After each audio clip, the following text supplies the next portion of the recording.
Good evening.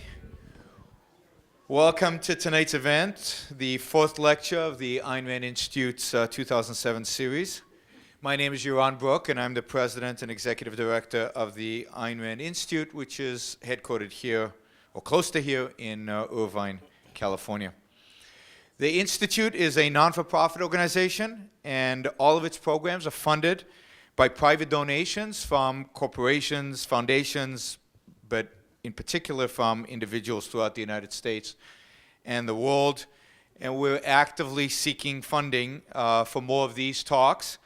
So we appreciate any help we can get from either individuals or businesses so that we can put on as many of these talks as possible. If you're interested, please see me or one of the staff members in the back tonight. A brief announcement before we begin tonight's lecture.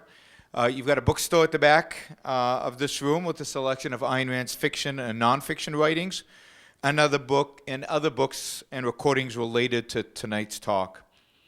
After tonight's lecture, the 2007 series will continue in the fall with 2 more lectures, and we'll expect to announce the first of these lectures soon.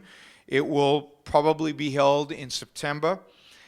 And if you haven't yet registered to receive our upcoming event announcements, you can do that at the table in the back of the room. Our speaker tonight is Dr. Adam Mossoff, Associate Professor of Law at Michigan State University College of Law.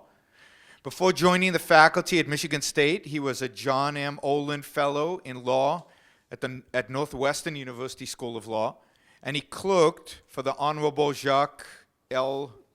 Wiener of the U.S. Court of Appeals for the Fifth Circuit. His work on topics in property theory, intellectual property law, and jurisprudence has been widely published. He received a J.D. from the University of Chicago Law School, an M.A. in philosophy from Columbia University, and a B.A. in philosophy from the University of Michigan.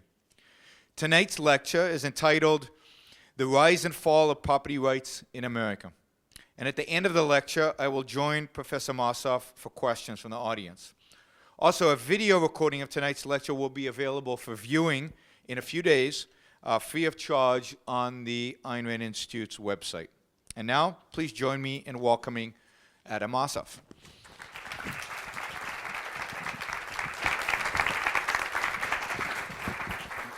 Thank you. Next month will be the 2nd anniversary of the Supreme Court's decision in Kelo versus City of New London, a court decision widely regarded by many across America with infamy, for it is perceived as having unleashed the power of the state to exercise its eminent domain power. The eminent domain power, of course, is the ability of the state to take someone's property from them. The Constitution limits this in the Fifth Amendment, stating that property can only be taken for public use, and the people from whom property is taken must be paid just compensation. The Kelo case arose when the officials in the City of New London took from Suzette Kelo her home for the purposes of transferring the land to Pfizer. Pfizer had promised city officials in New London that they were going to build a research facility on the land, which was going to bring to the area increased employment, greater economic activity, and most importantly, from the perspective of the city officials, increased tax base. She considered that the taking of her land for the purposes of giving it to Pfizer was not for a public use, such public uses consisting usually of things like roads, courthouses, and military bases, but that it was for a private use. The land was being given to Pfizer for it to develop and use in the way that it wished to for its own private purposes as a corporation. So she challenged this, arguing that it was prohibited by the Constitution, which requires that eminent domain can only be used for public uses. It went all the way to the U.S. Supreme Court, and in a split 5-4 decision, this court ruled that they must defer to local and state authorities as to what constitutes a public use, and that the findings by the local officials that there would be lower unemployment, that there would be increased economic activity, and an increased tax base providing for more public services, constituted sufficient evidence of a public benefit that brought it within the meaning of public use in the Constitution. Now, as I said, many regarded this decision with infamy. The public uproar was immediate. Legislatures across the country immediately began passing laws prohibiting these types of takings, referred to as economic development takings. And in some states even amended their state constitutions to prohibit these takings as well, as did Michigan, where I live and work. Now, I've heard through back channels as a law professor that, in fact, the Supreme Court justices were a bit surprised and taken back by the public reaction to their decision in Kelo. And before you take that as evidence of perhaps them being out of touch or something, they had every reason to be surprised. For the decision in Kelo was not a novel decision. It ratified practices by state and local authorities that had been going on for decades. They simply affirmed these practices as being acceptable and legitimate. And in fact, the Supreme Court had been handing down eminent domain decisions similar to Kelo for many, many years without a peep from the American public. As best evidence of this, the Supreme Court decided another eminent domain case in the same term as it decided Kelo. In fact, it handed down the decision in this case 4 weeks before it handed down the Kelo decision, of which I'm certain none of you are aware. 4 weeks before Kelo was decided, it decided Lingle v. Chevron. Lingle v. Chevron addressed another topic in eminent domain, not whether the public use limitation was met. It raised this kind of thorny issue in the law that we refer to as regulatory takings. When does a regulation, a restriction, a control on someone's use of their property rise to the level that it's a de facto taking of that property, thus implicating the Fifth Amendment's requirement that compensation must be paid to the property owner who is regulated? In this case, Chevron was challenging a rent control statute adopted by the Hawaii legislature that was applied to all gas station franchises within the state. Chevron was claiming this rent control statute was a taking of its property, and thus Hawaii should be paying it just compensation. It goes all the way to the US Supreme Court, and in a unanimous decision, 9-0, the court ruled that it was not a taking. It did not implicate the Fifth Amendment limitations on the ability of the state to regulate property. In fact, the dissenters in Kelo, as I said, Kelo was a split decision, and Justice O'Connor and Justice Thomas wrote passionate dissents about the majority opinion written by Justice Stevens in Kelo, unleashing the coercion of the state against private property owners. They were joined by then Chief Justice Rehnquist and Justice Scalia. They joined the majority opinion in Lingle v. Chevron in arguing that this was not a taking and that this regulation of Chevron's property, this rent control statute, was appropriate. And Lingle v. Chevron wasn't unusual in itself. The court had been ruling for years before the Chevron decision that environmental regulations that eviscerated upwards of 95%, if not more, of the value of property never counted as a taking, requiring compensation to be paid to those owners who just lost 95% of the value in their property as a result of the regulation. Now, these cases raise a really interesting question. How did this come to pass in a country founded on the principle that each man has the right to his life, liberty, and property? In fact, how did property rights in particular fall into such a state of disgrace in a country originally dedicated to their fundamental protection? Now, in order to understand the answer to this question, it is necessary to survey the whole story, from the rise of the right to property in the 17th century to its ultimate fall and collapse in the 20th century. Now, as I said, this is an interesting and important story to tell. In fact, I believe it's a fascinating case study in intellectual history and the role of ideas in human life for good and bad. So sit back, relax, take it in. We have a lot of time to cover, about approximately 400 years.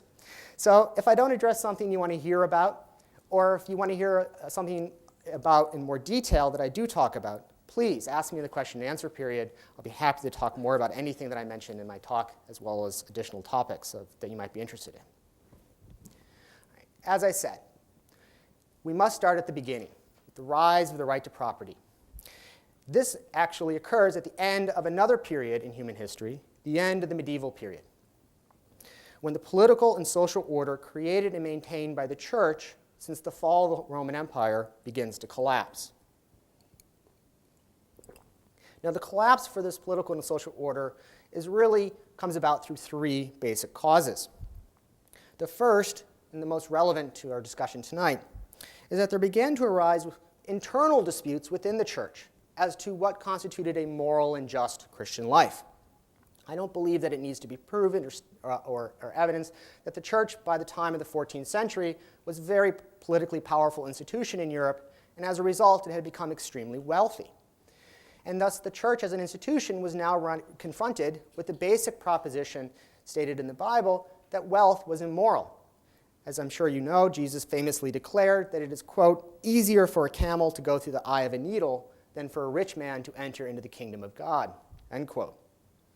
Thus, Pope John XXII, faced with this problem, issues a papal bull, the early version of an encyclical in 1322, declaring that the ownership of property is acceptable and proper in a just Christian life.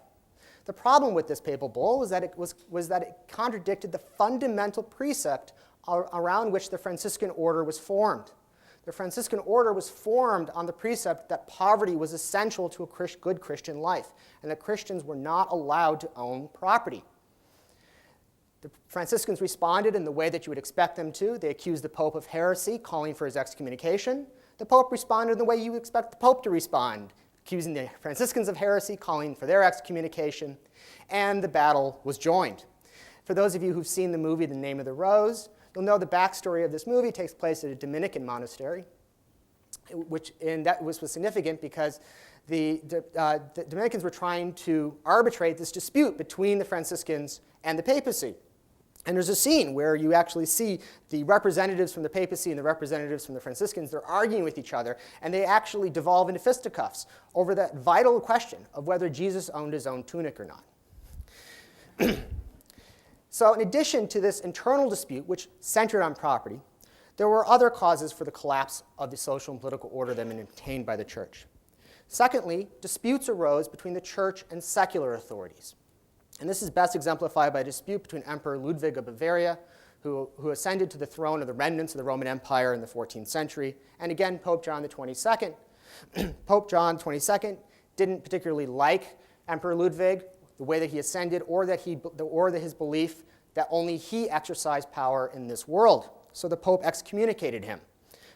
Emperor Ludwig responded the way you would expect an emperor to do. He marched his troops down to the Vatican, deposed the Pope, installed his own lackey, and had himself coronated. So you here had armies marching across Europe over the issue of what legitimated governmental authority, the use of coercion in this world. And then lastly, in addition to that, you had disputes amongst Christians more broadly speaking. And here, I'm talking about the disputes between the papacy and the Protestants, which begins in the 16th century with the Reformation and ultimately culminates in the 30 Years' War, raging from 1618 to 1648. Imagine a 30-year civil war raging across the continent of Europe. It brought most life for most people to a standstill. Massive carnage and destruction as land was constantly ceded and retaken by opposing forces. Wholesale slaughter and death occurred over the question of whether you needed the formal institutional structure of the church to access God or whether you could do so personally. Thus, in sum, as a result of these three causes, by the 16th and 17th centuries, religion had proven ineffectual and, in fact, ultimately deadly and destructive as a basis for structuring our social and political institutions. There was a dire need to find a new foundation for governing the bounds by which individuals would interact in the world, as well as defining the limits of how government would exercise its coercive power. Thus, spurred on by the rediscovery of Greek philosophy, especially Aristotle in the 13th century, and the rediscovery of Roman legal texts in the 11th century, scholars and philosophers began looking for a rational basis for all people to live in peace and prosperity. Aristotle taught them that man was a rational animal. This was the faculty that all men shared despite religious differences, and that reason looked to commonly accessible facts. If they could justify a basis for government and peaceful interaction among people on the basis of reason and facts, then people could set aside their religious differences on the basis of this secular moral principle and literally stop slaughtering each other over whether Jesus owned his own clothes or not. This search for a rational foundation for society culminates in the 17th century with three intellectuals: Hugo Grotius, Samuel Pufendorf, and John Locke. All three of these men were schooled in the ideas of Aristotle, Cicero, and Aquinas, where they cite these men and quote from them repeatedly. And it is these three men who formulated the doctrine of individual rights, the moral principle that each person has the right to his own life, liberty, and property. Now, significantly, these three rights, life, liberty, and property, were viewed as a logical unity. Each right was logically derived from the first. Thus, you start with the right to life. All humans must have a right to life. You can't interfere with that. But what does it mean to live? Humans do not stand still when they want to live. We go out in the world and we do things. We act to maintain our lives. Therefore, the right to life necessitated a right to liberty, a sphere of freedom to act free from coercion from others so that you could live your life. But humans did more than just act. Right? When we go out into the world, we don't find a Lexus sitting in the forest waiting for us to get into it, or the latest $200,000 condo, or I'm sorry, I'm here in California, $3 million condo. So these things have to be built, produced, created. Therefore, acting upon one's life and liberty, one created possessions, property that should also be respected. All three of these rights were viewed as logical corollaries of each other, and property viewed as the crown of the rights, the capstone, the culmination of what happens when you recognize life and liberty. Thus, John Locke famously declares in his second treatise, quote, "Lives, liberty, and estates, which I call by the general name property," end quote. Property comes to represent all of these rights, encapsulating them, recognizing the significance. The definition of property, both in the philosophical texts and in legal treatises, comes to be framed as the exclusive right to acquire, use, and dispose of one's possessions. The exclusive right to acquire, use, and dispose of one's possessions. And you can see how the rights to life, liberty are built into that. Right? You acquire and use things because you must acquire and use things in order to live, and you must have the liberty to acquire and use and dispose of your possessions in order to live, and therefore it requires life, liberty, property. Significantly, this argument, which I just gave to you in some summary fashion, was the first time in Western civilization that property was identified as an essential moral right, that people should recognize and that governments should be formed to protect. Prior to this, property was viewed as either immoral, per Jesus' declaration that about a rich man not being able to get into the kingdom of heaven, or it was viewed as simply a fact. The Roman legal texts often framed property in this way. People happen to have possessions. They seem to want them and like them. Maybe it would be the best thing for just the laws to recognize this pre-existing fact. It wasn't a moral recognition. It was simply a factual recognition. But the natural rights philosophers, Hugo Grotius, Samuel Pufendorf, John Locke, morally justified property as essential to our other rights. Now, the American founding fathers were schooled in the natural law and natural rights philosophy of Grotius, Pufendorf, and Locke. They repeatedly in their writings quote and cite to these men. In fact, Pufendorf's primary treatise, entitled A Law of Nature and Nations, formed the core of a college education for well over 200 years. The result, of course, was the original founding ideal of the United States of America, the first country in human history founded on the moral principle that an individual has the inalienable right to life, liberty, and property. Now, even a cursory reading of the founders' writings reveals this concern for property. Alexander Hamilton declares very early in the Constitutional Convention of 1787, the Constitution that produces our Constitution, quote, "One great object of government is personal protection and the security of property," end quote. The Federalist Papers, which were written to defend the Constitution during the ratification debates, mention property often, and mention even more often a corollary of property, commerce, and the need to protect these rights. In fact, James Madison, several years after the Constitution was adopted in 1793, pens a short essay that's published in the National Gazette newspaper entitled aptly, "Property." And this is his starting premise, which he begins his political analysis. Quote, "Government is instituted to protect property of every sort. This being the end of government, That alone is a just government, which impartially secures to every man whatever is his own, end quote. Imagine living in an era where that in a newspaper is your starting point that you could assume that your readers would agree with, and then you could then go on to more troublesome, difficult issues to prove and to argue. The Founding Fathers thus created a government and a set of legal institutions dedicated to the fundamental protection of every citizen's right to property. The US government, in the words of 19th century constitutional scholars, was to be a, quote, machine that run of itself, end quote, and thus protected individual rights, including property. And it was important that this machine run of itself because it needed to withstand the efforts of what the founding fathers referred to as demagogues, and what we would today simply call the Kennedys or the Bushes, the people who would seek to unleash the coercive power of government for purposes other than protecting individual rights.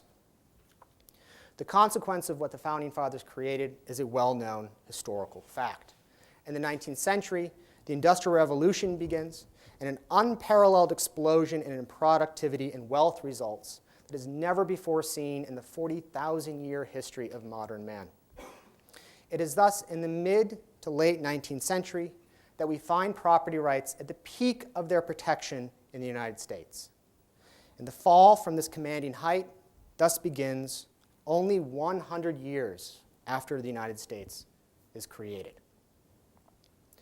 Now, the source of the fall was that a new breed of American intellectual comes into existence at the end of the 19th century. American intellectuals are no longer reading Grotius, Pufendorf, or Locke. They are instead being raised on a new diet of Hegel, Marx, and the unique American contribution to philosophy, pragmatism. Now, despite their differences, all three of these philosophical schools share common philosophical premises. In metaphysics, they all maintain that reality is mutable, socially constructed, or simply unknowable and therefore irrelevant to human life. In epistemology, no absolutes, no universal truths at all, such as individual rights. Right? There's only truths for a particular point in history, Hegel, a particular economic class, Marx, or even for a particular society, Hegel, Marx, and pragmatism. In fact, history, society, class, these are abstractions, right? In fact, pragmatism ultimately declared there is no truths except in a particular concrete issue in the here and now, that we just need to do what works in the moment, nothing beyond that. Ultimately, in politics, they all embraced collectivism. They viewed government and society as an organic whole, with each person constituting only a part of this larger organ, whole. And accordingly, government coercion is to be used according to the needs and demands of this organic whole, this society, and we've all heard the catchphrases. They are part and parcel of our public discourse now, right? Government coercion needs to be used for such things as the public good, the public interest, national unity, defense of the homeland, etc., etc. Thus, at the turn of the 20th century, attorneys and law professors, professional intellectuals who were schooled in the theory of government and law, applied these broader philosophical ideas to the American system of government. They came to call themselves the progressive movement. Now, the progressives engaged in a wholehearted, concerted attack on the American system of government that was created by the founders. And they attacked it in two ways. They attacked it at the level of structure, method, and they attacked it at the level of substance. At the structural level, they attacked the unique constitutional system that had been created by the Founding Fathers. The doctrine of federalism, the separation between the federal government and the states, and the doctrine of separation of powers with its checks and balances. Right? One of the ways you help limit the government use of coercion is you make it difficult for the government to act, with each organ of the government, the executive, legislature, or judiciary, checking each other, preventing each other from acting inappropriately. Woodrow Wilson, founding father himself of the progressive movement, before he becomes president, he was a professor at Princeton University teaching political theory, in his book entitled American Constitutional Government, declares his beginning premise. Quote, governments are living things and operate as organic wholes, end quote. The significance of this insight for Woodrow Wilson was clear. Quote, government is not a machine, but a living thing. It falls not under the theory of the universe, but under the theory of organic life. It is accountable to Darwin, not to Newton. No living thing can have its organs offset against each other as checks and live, end quote. So you can see the need here to unleash the government, to make it able to act efficiently and appropriately, to use its coercion for the public good or whatever reason that is yet to be named. But they went beyond simply attacking the structure of our constitutional system. As I said, they also engaged in a substantive attack on our system. They attacked the concept of individual rights itself as a substantive moral and legal limitation on the government's ability to act. Again, Woodrow Wilson declared that, quote, the ideals of liberty cannot be fixed from generation to generation. Liberty fixed in unalterable law would be no liberty at all, end quote. So he's obviously thinking of liberty as something different than what the natural rights philosophers thought of liberty as the ability to act upon one's right to life. What does he mean by liberty? Well, he tells us, quote, liberty is the right of those who are governed to adjust government to their own needs and interests, end quote. Liberty becomes the need to unleash the government. Another scholar, Roscoe Pound, a professor at Harvard Law School and later dean of the law school, created his own theory of jurisprudence to support this political theory that he called sociological jurisprudence.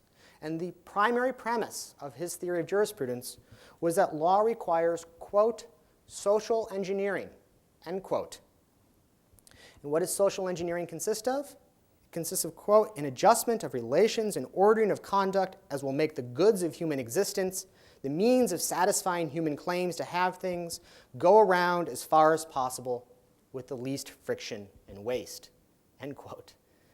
So you see that we need an active government, no limitations built in structurally, and no substantive limitations so that it can act to rearrange itself and to respond to the immediate public interest, whatever that might be.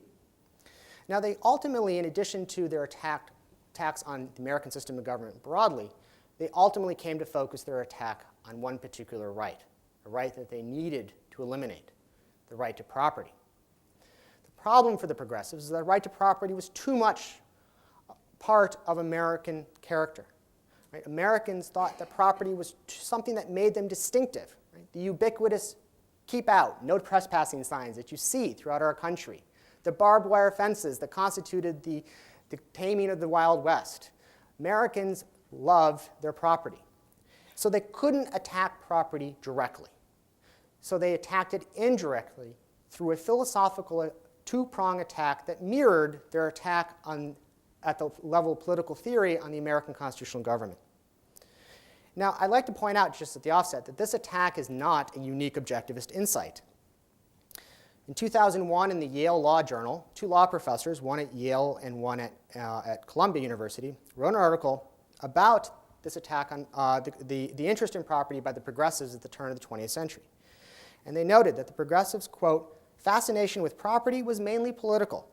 They sought to undermine the notion that property is a natural right and thereby smooth the way for activist state intervention in regulating and redistributing property, end quote. So how did they do this? How was it possible that they achieved this result? Well, as I said, they attacked property in a way that mirrored their attack at the level of political theory on the American constitutional government. First, they substantively redefined what property is as a concept. And second, they redefined the stature of property as a constitutional and legal right within our political system. So the first, the substantive redefinition of the concept of property. Remember, the 17th century, property is the exclusive right to acquire, use, and dispose of one's possessions. The progressives redefined the concept and noted that, well, right to use, right to acquire, right to dispose, right to profit, these are all distinct rights. We can talk about them as distinct rights. And therefore, what property really is a bundle of socially contingent relations between people that happen to be recognized and enforced by the government. Now, this is actually now the formal definition of the right to property that exists today within our legal system. I have to teach this definition to my property students every year because it's incumbent upon me to give them the conceptual material that will make them effective lawyers, and they have to know that property is defined in this way. The tagline for the progressives came to be that property is merely a group of, quote, social relations, end quote. Now, this reference to a bundle of socially contingent relations, or property is a group of social relations, for the courts, this was a little too ephemeral. So the courts settled on a tangible metaphor. The courts came to talk about property as consisting of a, quote, bundle of sticks, end quote. And that some sticks may be removed or taken out, well, without destroying the bundle as a whole. In fact, I now use in my property class a bundled up group of sticks. Some of you who are still out there thinking, what the heck are you lawyers talking about? Well, let me give you a good analogy. Think of holding a bag of fruit, right? A shopping bag of fruit. In this shopping bag, you have a pear, an apple, an orange, and a banana.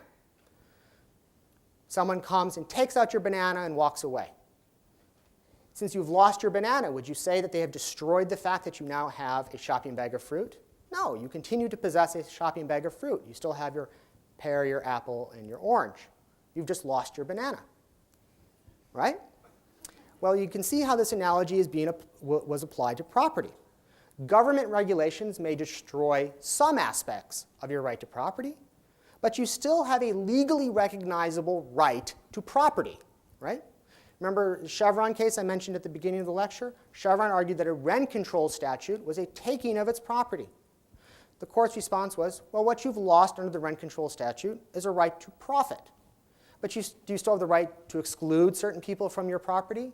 Yes. Do you still have the right to purchase franchises? Yes. Do you have the right to sell your franchises? Yes. Do you have this right to use your franchises in any way you want? Yes. Do you have the right to sell different products on your franchises? Yes. Well, it starts to sound like you've still have lots of property rights remaining in your bundle. You may have lost one stick, but that's just one stick that has to be lost in the world in which we have to adapt to social needs, the public interest.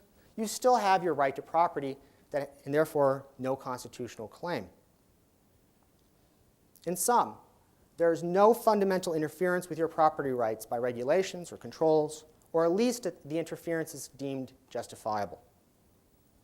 Now, in addition to this substantive redefinition of property into this bundle of sticks, they also engaged in a methodological attack on property.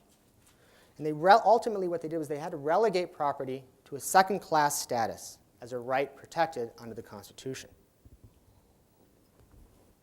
Now, this ultimately was written into law by the Supreme Court in 1938 in a footnote, a very famous footnote, that is the foundation of all 20th century constitutional law, a footnote.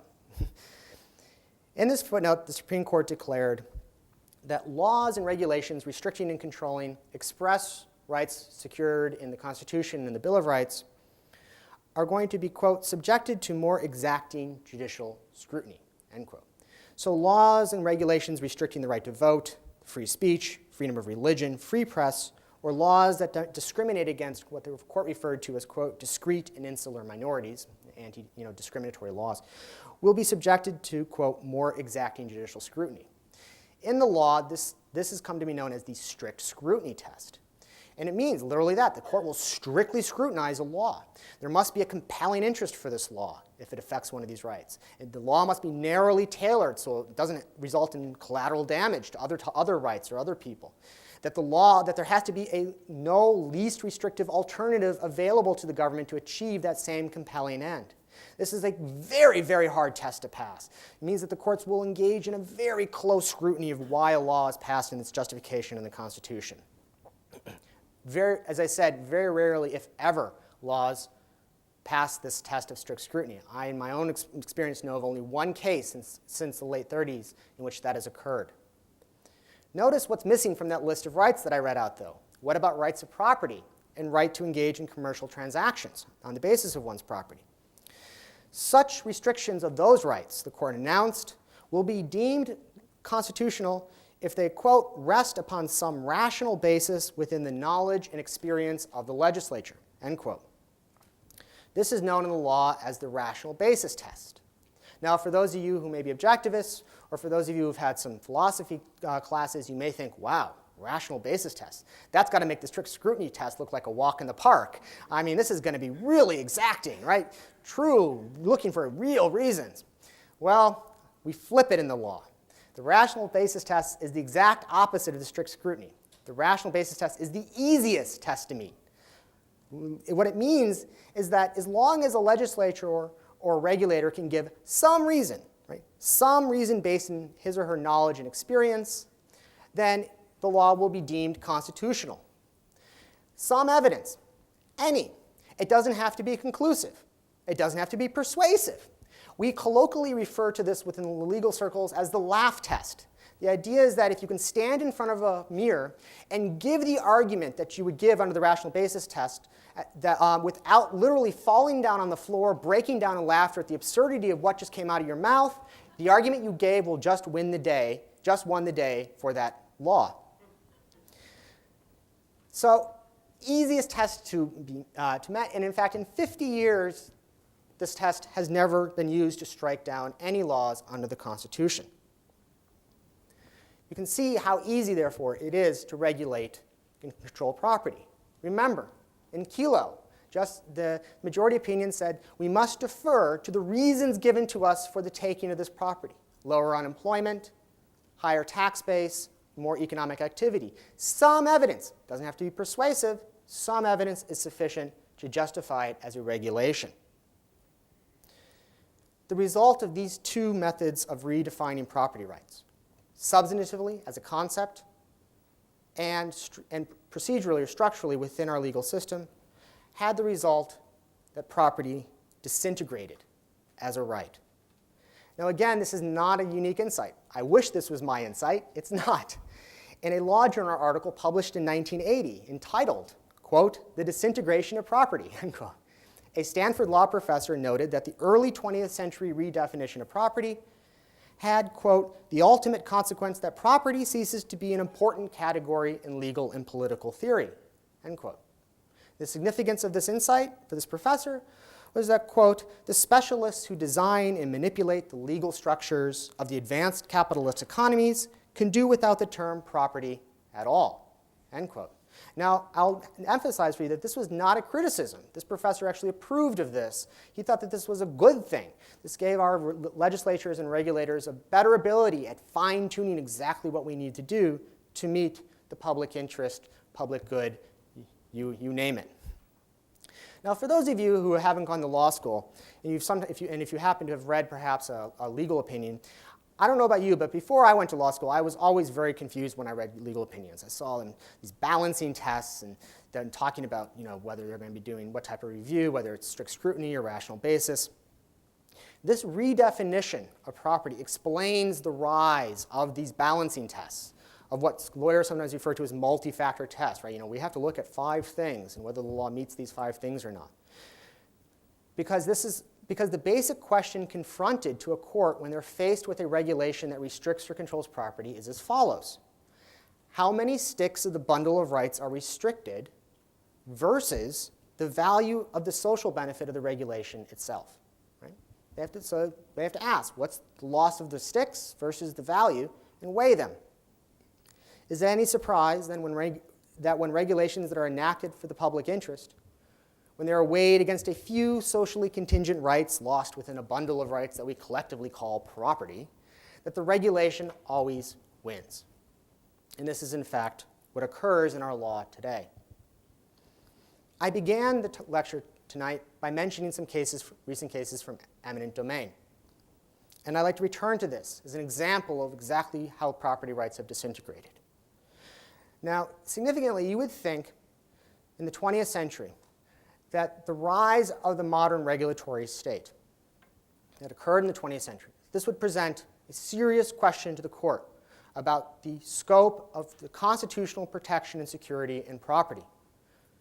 And that the court would therefore define with precision the line, the boundary between the area that protects property under the Constitution in the area that can be regulated by our various regulatory agencies. And that they would do this for the sake of providing guidance to all of us property owners out there today who wonder what happens when our property becomes restricted or lost as a result of a government regulation. Well, if you think this, that's good. You're a good person, but the court has done the exact opposite. The U.S. Supreme Court has refused to formulate any legal rule to govern the eminent domain cases in which property rights have been violated as a result of regulations. And they openly say this.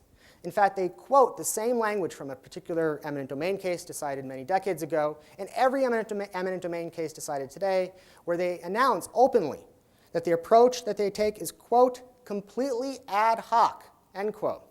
That they follow, quote, no set formula, end quote, and then they always top it off with each case must be decided, quote, upon its own set of circumstances, end quote. Now, the court says this, but it is the U.S. Supreme Court. It's our constitutional court. It's the court whose sole job is to hand down some legal rule.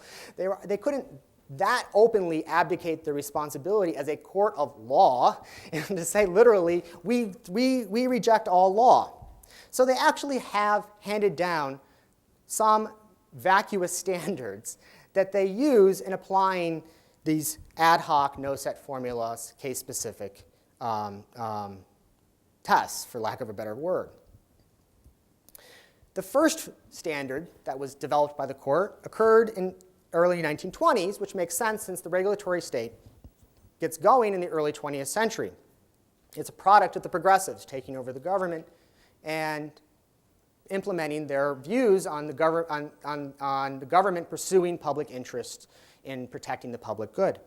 So in 1922, the Supreme Court hands down its first decision discussing this difficult interplay between the modern regulatory state and property rights, where the court announces the following rule.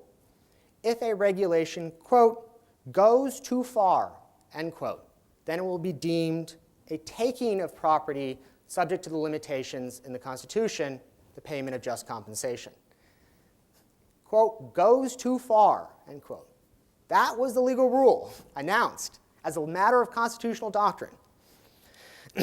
Now, in practice, the courts, trial courts and lower courts had to do something with that. So they looked at things like how much damage is, how many sticks have been lost. They looked at the types of things that you would expect them to look at under the bundle of sticks metaphor to gauge in the classic balancing test.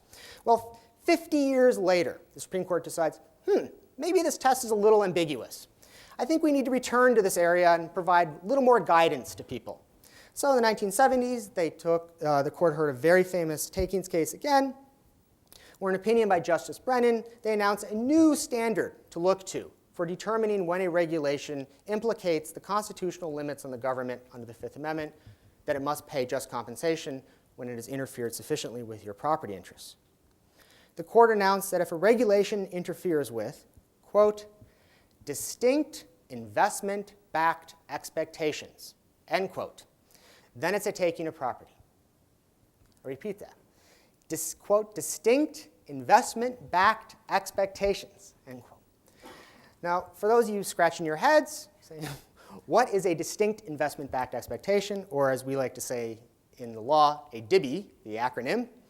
Well, you and everyone else in the country, including law professors, other judges, were scratching their heads after this decision saying, what is a DIBE?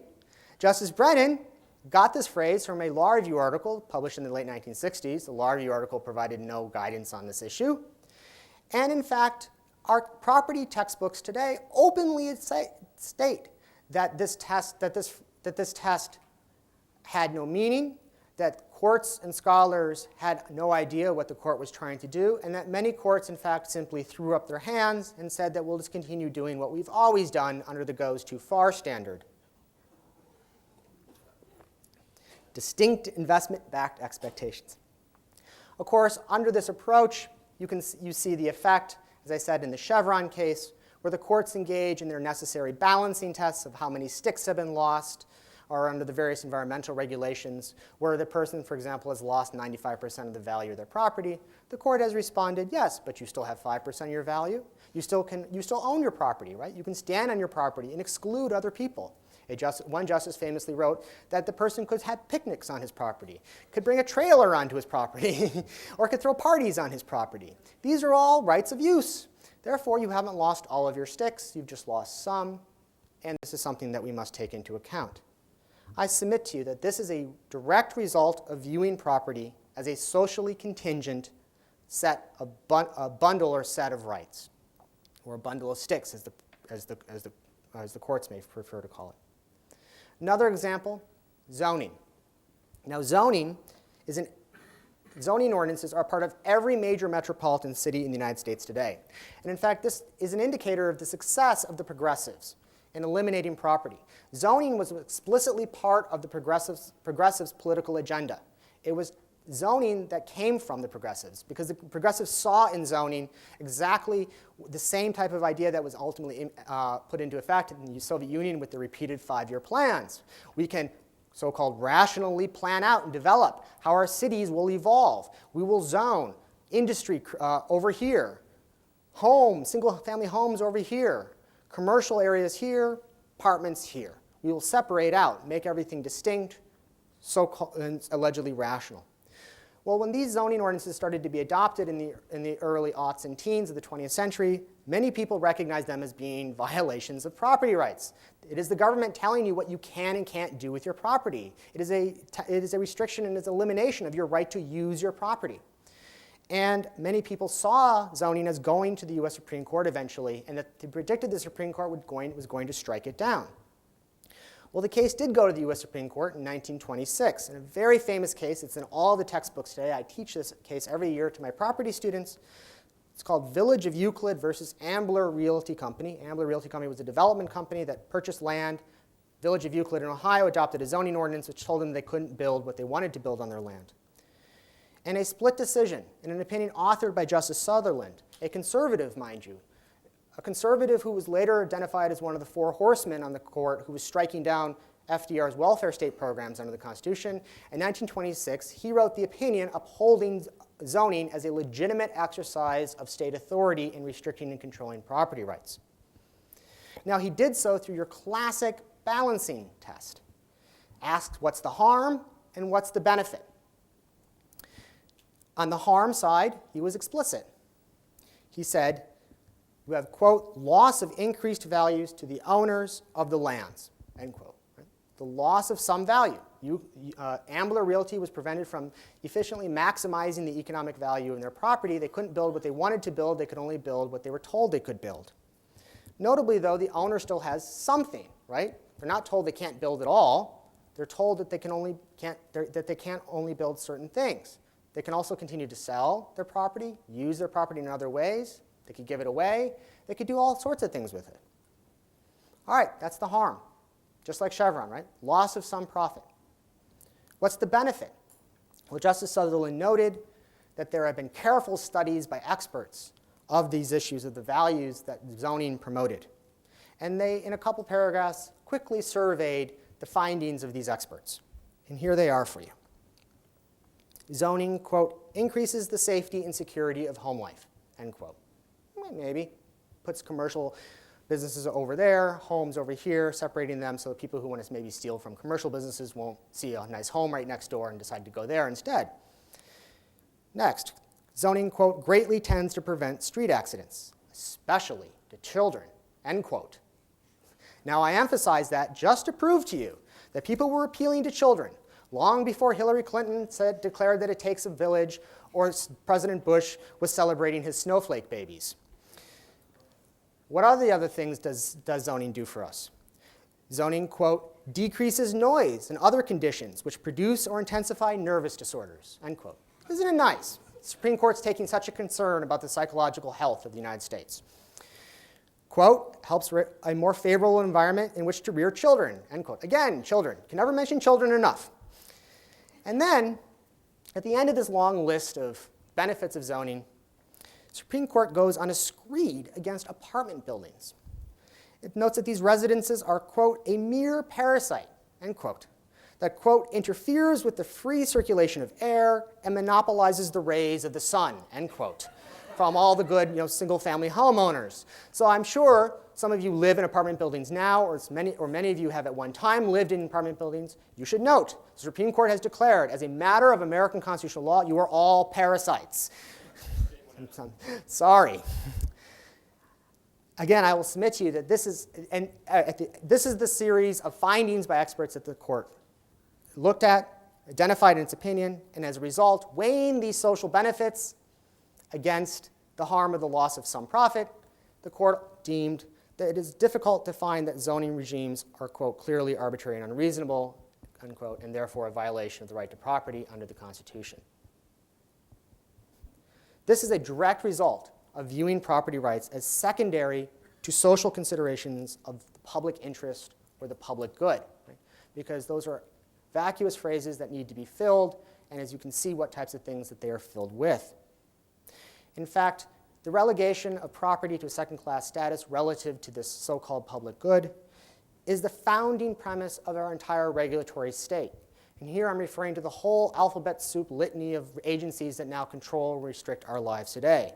The SEC, the FTC, the FCC, the FDA, the EPA, the INS, the NLRB, which enforces the statute ERISA, the FAA, the BATF, the FHA, and even the Department of Justice, the DOJ, which you would think would be good, but nonetheless enforces the ADA, the ADEA, the FLA, et cetera, et cetera, et cetera. These regulatory agencies are founded on the premise that property rights, as I said, are secondary to public interest concern, and the legislation that creates these regulatory agencies states this explicitly. The Securities and Exchange Commissions Act, which creates the SEC, which regulates the markets, declares that the SEC, quote, may enact such rules and regulations as it deems consistent with the public interest and the protection of investors, end quote. That's the sole legal standard given to the SEC to enact its thousands and thousands of pages of regulations.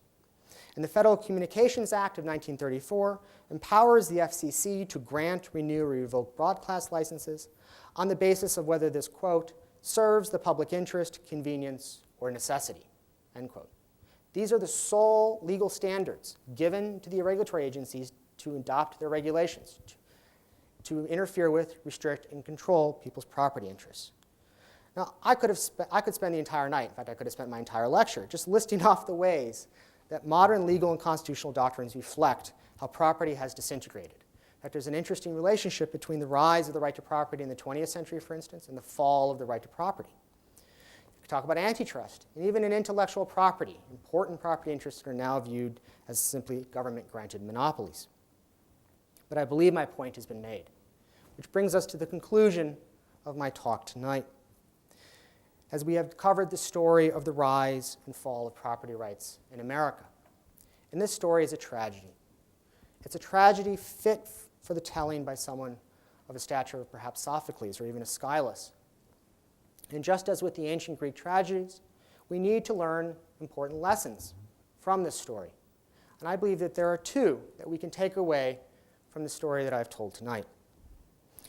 Two lessons that will help prevent this tragedy from occurring again, and maybe even help us reverse course at some point.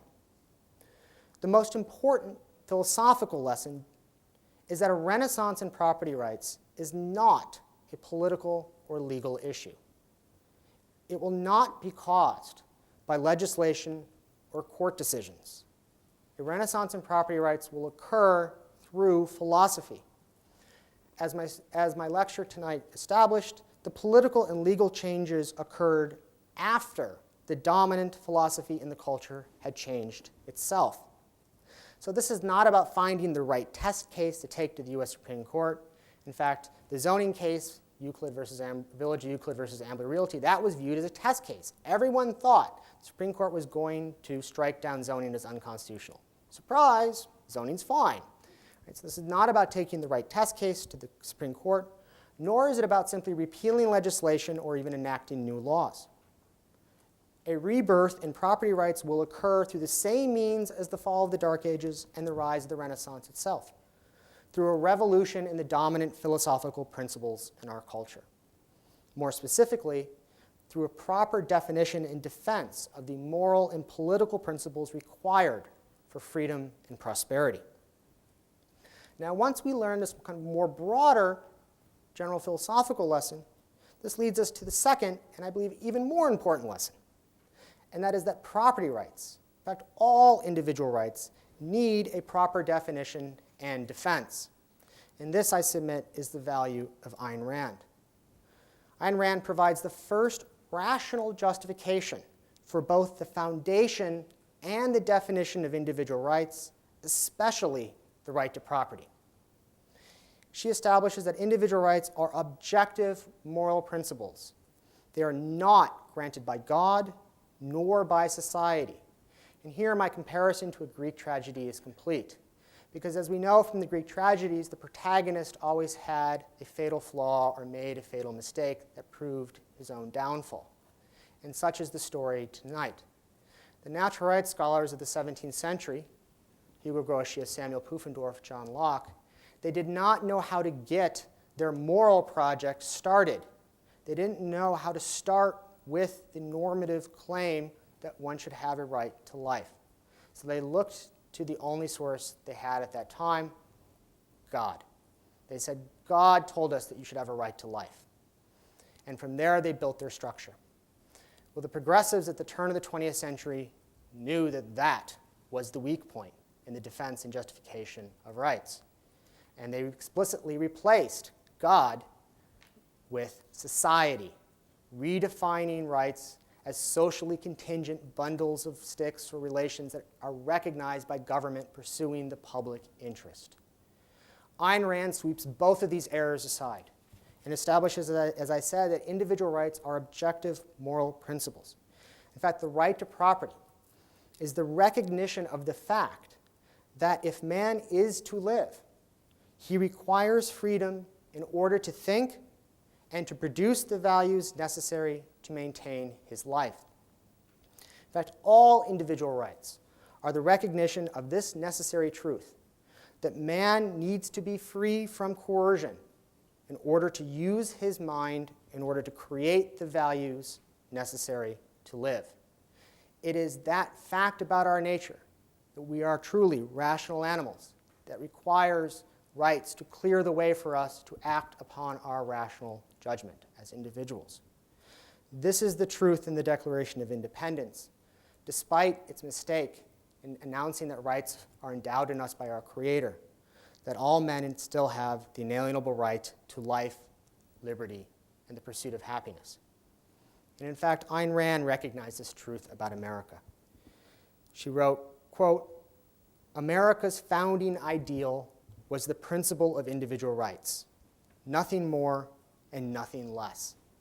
The rest, everything that America achieved, everything she became, everything noble and just and heroic and great and unprecedented in human history was the logical consequence of fidelity to that one principle."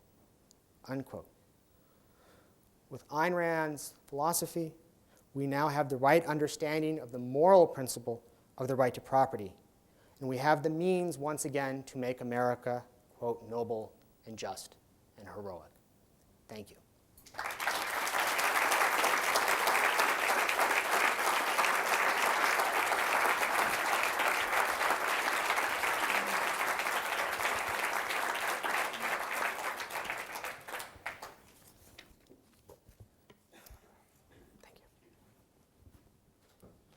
There's a mic in the center here.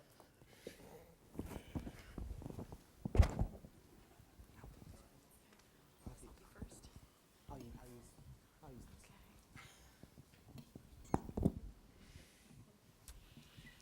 All right. Okay, that was very interesting. My favorite subject. I had a question about a detail of that subject. I have a question about antitrust. You mentioned it just very briefly. I've always wanted to know, what is the argument about antitrust? Why do you consider it anti-property? And do you consider the knowledge, insider information, a property right or a form of property? I just wanted to know a little more about that, please, if you could. excellent question. And I think that such questions indicate that topics in legal philosophy are complex and are not easily deduced, can't be just simply deduced from political philosophy. And this is what creates this whole field of legal philosophy and and being a scholar of the law. I think the fundamental premise of antitrust is that it conflates economic power with physical power or the act of coercion, and basically premises itself on the fact that businessmen are alleged to exercise in their ability to negotiate contracts or to charge a price the same type of power that the state exercises when it comes and throws you in jail. And in fact, the people who passed the Sherman Antitrust Act, Sherman, by the way, being another conservative, he was a Republican conservative, were very explicit about this. And they said they wanted to remove the, quote, kingly prerogative, unquote, that businessmen were wielding in society. Now, this is a breaking down of the very distinction that the natural rights philosophers created in recognizing individual rights as the legitimating basis for the government exercising its coercion and defining the sphere of freedom that people were to act. And Ayn Rand's theory of individual rights, which is not natural rights, because of the errors the natural rights philosophers have made, agrees with that. In fact, the Pufendorf famously said that, I don't ask for or need assistance from anyone in society. The only thing that I require is that they leave me alone, that they don't hurt me. And he says, in fact, that's all I ask really from the most of mankind. And so the Sherman Antitrust Act itself is predicated upon a fundamental misframing of what does it mean to use your property. The businessman who owns his property and goes out into the world and contracts with it in commerce freely, trying to find the best deal with other people, conflating that with the force and coercion that the government exercises in operating its police and military forces. Now, the question about insider trading, I'd prefer not to get into in detail. That is itself a very complex issue that you would have to look at as to what way might that be a violation of the contract rights of the people who are purchasing their stock or not, and whether someone who actually owns their company has the right to know things about that company that everyone knows about their own property. I'm sure for those of you who own homes, you know many things about the inside of your homes that you do not think that people who live outside of your home should know about, and that we would normally identify that as something that was falling within the sphere of your right to property. But this would be a little more complex than simply identifying that term, because you would have to look at the terms of the contracts that were created in the sale of the stocks themselves on that particular issue. I don't know if you want to. I'll add what the hell. I think the key issue is in both cases is coercion. Is physical force being used, as Dr. Mossoff said? In antitrust, whether it's the mergers of companies to a position where they control, let's say, 98% of a particular industry, there is no coercive effect. There is no use of force on consumers or on other competitors or on potential competitors. There's certainly an advantage that the larger entity might have over its competitors, but that is not equivalent to its pulling out a gun and saying you can't compete, which is the only thing that, which is what government does. So it's really an issue of voluntary transactions that people in the marketplace engage in. No coercion is being used, and therefore the government has no role to play here if the government's sole role, as we believe, is the protection of individual rights. That is the protection of the use of force or fraud in the marketplace. And the same is true with inside information, insider trading. It's ultimately a contractual voluntary issue. If I start a company and I tell you, if you buy stocks in my company, I'm going to trade on whatever information I have, and we write it into the bylaws that part of my compensation is going to be my ability to sell shares based on inside information, then it's a voluntary transaction. You have the ability to buy the shares or not to buy the shares. You can choose. On the other hand, we might have a contract that says it differently, or we might list on an exchange that demands that as part of the contractual obligation of listing on the NYSE, you don't engage in inside. So there are a lot of variations, and there are a lot of contracts involved, which could affect the ultimate outcome, but there's no role for government. In fact, the contract may not even say anything about information, and then the person who purchased the stock can't say, oh, I made a bad decision. You're not allowed to go back and rewrite your contracts on the basis of you making a bad decision of when you enter into a business deal. You know, if you buy a car and you say, oh, this was not the car I really wanted to own, I get to go back and rescind the contract I entered into with the dealer, we would say you're crazy. And in the same sense, the government is saying that rule has to exist in the business context with respect to stocks. And that is coercion. And again, if you do own your information, so now it's a question of what can you do with information, and that's going to be determined by contract.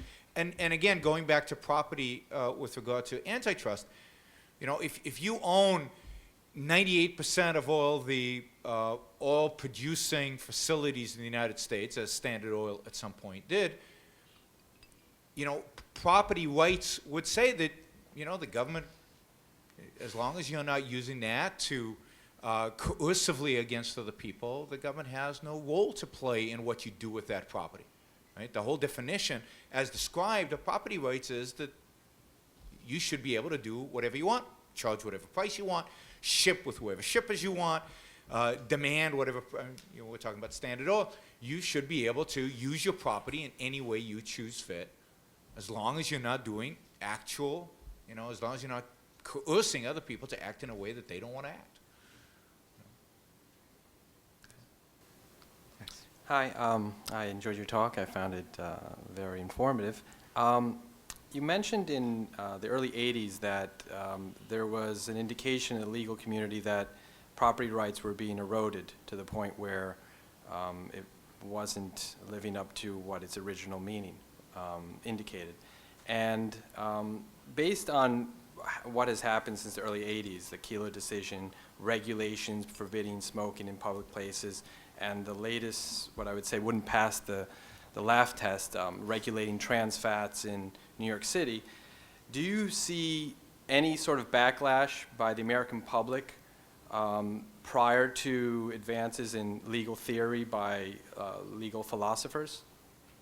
Well, first, I just want to maybe correct a slight misinterpretation. I wasn't saying legal theorists recognized by 1980 that property rights were no longer doing what they should be doing or should have done.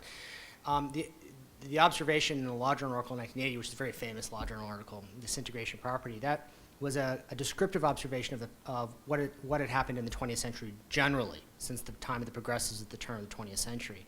And that professor approved of that. He thought that was a good thing. He said that we need to get rid of property, you know, so that we can permit people to do types of things like regulate trans fats and things of that sort. There was, as I noticed, it is interesting that you ask about backlashes. The backlash that occurred to Kelo was profound. It was immediate. As I said, the justices were I've heard that the justices were surprised by the backlash because there hadn't been, they just saw themselves doing what they'd always been doing. In fact, Justice Stevens, who wrote the opinion in Kelo, was giving interviews a month after the decision was handed down saying, I don't agree with what's going on in Kelo, but that's the constitutional doctrine. And you know, he had a certain right to argue that's exactly what they had been doing. The problem with the backlash is that it's not a coherent intellectual response. It's what I would call a sense of life response. It's an emotional response. So it's very concrete bound, and it's very immediate, and it dissipates over time. Very few people today find themselves riled up about Kelo anymore because it's now 2 years past. It dissipates in the way that the American reaction to September 11th dissipated, because that was a sense of life reaction as well that was not maintained in any coherent intellectual way. So the backlashes are important for me in particular as a scholar, because I use those as evidence in my research, in my writing, and in my teaching to try to point to the issues and problems with statism and how you can't limit it and things of that sort. But in terms of reversing course and preventing the tragedy, it has to come from the intellectual source of understanding and responding to the moves by the progressives at the intellectual level. The emotional response will never provide us a means for long-term change. Thank you. Yeah, I agree with that completely. It was a sense of life, emotional response. As long as you have the concept of the public interest, which nobody questions, nobody on the right, nobody on the left, they just argue about what is in the public interest. But they don't argue about the concept. As long as the concept of the public interest lays in, the public can say, well, we don't feel like Kilo right now is in our interest.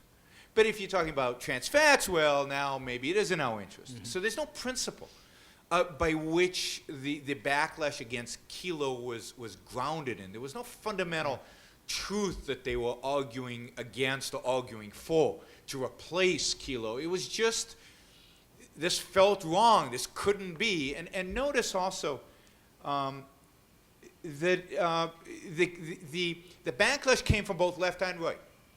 The backlash from the right was from those who still have a semblance of an understanding of what property means. And the backlash from the left was, you're giving this to big business, right? And the public interest now includes big business. Yeah.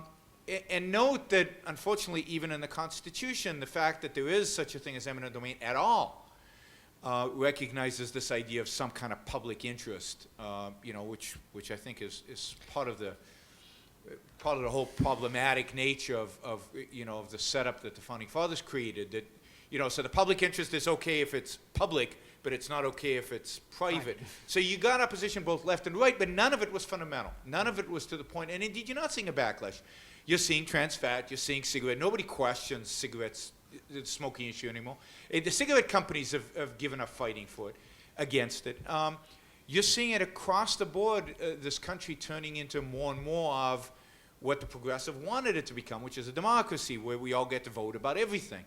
Where it is a question of the public interest, well, let the public vote. Let's figure out what 51% want, and that's what we're going to have. And as long as that's the case, again, 49% might object to a particular, but only on some kind of emotional argument, or only because it hurts them in a particular way. So, and I agree that these are great opportunities, and not just as academics, as intellectual activists, these are fantastic opportunities. Because these are opportunities when there is a backlash like this to say, this is why. It's the problem is with the way we've defined property. The problem is the way we've defined individual rights. The problem is this concept of the public interest. So it's a great opportunity to bring out the philosophical foundation. The problem is the morality that underlies all of this. It's a great opportunity to really flesh out in a way that people, to latch onto that emotion that they've got and give it some intellectual content and provide them with intellectual content, because nobody else is doing it. Nobody else is doing it out there. So these are wonderful opportunities for objectivists to get out there and present a rational case and take advantage of the emotional groundswell that is happening. Yeah, I would just like to add 2 more points. One is that as evidence for the Kilo response, the reason why it hasn't prevented things like trans fats and other things is because, as both Dr. Brooke and I, by the way, I appreciate you calling me doctor, but I'm not. JDs are not doctors, just professor. And I'm honored. That is because immediately what Kilo is ultimately framed as is simply protecting people's homes. It was never viewed as protecting the right to property. It was Suzette Kilo is losing her home. It's the sanctity of the home. For conservatives, the hearth is the home. The importance of these things, and so a lot of the legislation was focused simply on protecting people's homes and left out.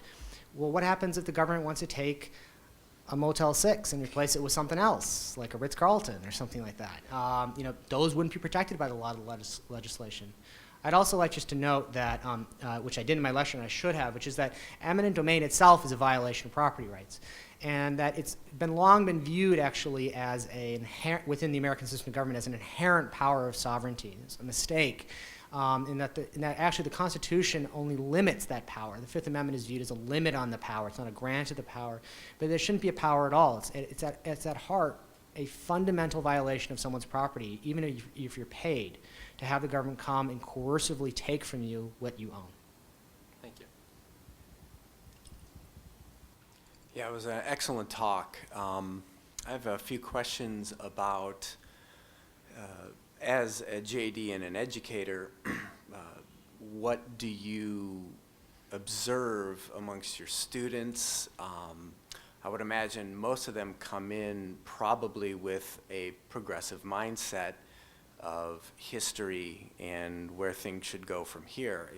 So you mentioned you teach law relative to, well, naturally what it is, but do you educate on, well, hey, here's another way that property rights used to be viewed, or anything for that matter, relating to the philosophy that underpins the law? And I guess even further, what's your view of changing the nature of the laws? I mean, you discuss, you know, the change in philosophy, certainly. But I envision a time where if the philosophies change significantly, you do have to go back to the roots of the Constitution, change the bad parts, and so on and so forth. So how do you view all of these, you know, changes, and how will it may come about, and what's the response of your students in education? Thank you. It's a great question, because it's imperative when one teaches, whether it's law or any other subject, that one not proselytize, and that one not try to indoctrinate one's students with what you see as right. So it's imperative upon me, it's incumbent as an objective requirement as a teacher to teach my students the law, even when I disagree with it. But what I can do is I can frame discussion sometimes in class, and I can point them to alternative positions, which I don't necessarily tell them I agree with or disagree with, but I frame them and present to them the evidence of how these alternative approaches result in different court decisions in the cases that we're reading. And in fact, I use within my property class, it's a basic first year course that all law students have to take, I use these alternative conceptions of property, this bundle theory and this, what I refer to as, for lack of a better phrase, a dominion conception of property. And I take that from a passage that the students read from an 18th century legal treatise by a man named William Blackstone, who wrote that property is, quote, that sole and despotic dominion which one man claims and exercises over external things of the world in total exclusion of the right of any other individual in the universe, end quote. Just wonderful language. So I refer to them to as the dominion theory, this idea of property as an integrated, conceptually coherent set of rights of acquisition, use, and disposal. And I have them read, for example, when they read Euclid, the Supreme Court decision, I assign them the district court opinion, which actually struck down the zoning law as unconstitutional under this earlier conception of property. And we talk in class about the different approaches and in what ways do they work or don't work, given the various policy predilections of what people are trying to achieve in the world. So it's hard, but you can use your when you do teach, it's incumbent upon you to give your students the factual material from which they can, if they're honest and rational, that they will think about it and induce ultimately for themselves the truth of the matter. And that's ultimately what I seek to do by certainly teach them about this earlier conception. And it's necessary for them to know about the earlier conception, even as lawyers today, because all of our legal doctrines were formulated under this earlier conception of property. And there's very interesting clashes that occur in the law at the level of doctrine between now that we have these new justifications and new ways of thinking about older doctrines that were formulated under this earlier conception of property as being this kind of coherent, integrated concept. With respect to the question about the changes, as I said, the change overall in the long run can't be begun at the political or legal level. Those changes constantly result in failures because the underlying cause and driving force of the politics and of the law are the more fundamental philosophical ideas, the moral ideals about altruism and the public good, the ideas that frame what does it mean to talk about such things like the public interest. And so the change that ultimately has to occur, if there's going to be any long-lasting, long-term change in our society at large, is a change at that philosophical level. Is that the generally unquestioned, unanalyzed philosophical premises that most people have absorbed through either their teachers without thinking about them or by just reading the newspapers, that they have to have their ideas changed ultimately. And that's the work of people like such as professors, and more importantly, that's the work of the Ayn Rand Institute, which is doing a spectacular job trying to educate people as to Ayn Rand's philosophy of objectivism and what it means for people in their lives in the here and now. I have a question. So to what extent can you bring up those ethical issues and more philosophical issues in a classroom, or in articles, professional articles in the legal literature today? Yeah, that's a great question. It's very difficult to do that, to try to go to kind of more fundamental levels as such in the class, because the class is ultimately about law, and so I'm teaching them about the law, and so I can't turn it into a class on moral theory. They have certain expectations, legitimate, objective expectations. They're going to learn about property law, but I can raise interesting normative questions about, for example, well, what permits Justice Sutherland to go on this personal screed against apartment buildings in an opinion about the sanctity of property? In fact, it's largely recognized within the literature that Justice Sutherland wasn't against apartment buildings. I mean, apartment buildings are just apartment buildings. What he was really against were the people who live in apartment buildings, right? Because at the turn of the 20th century, they weren't, college students; they were immigrants. As opposed to who lived in nice, single-family homes were your white Anglo-Saxon Protestants. And in fact, it's very well known that Justice Sutherland was a bigot.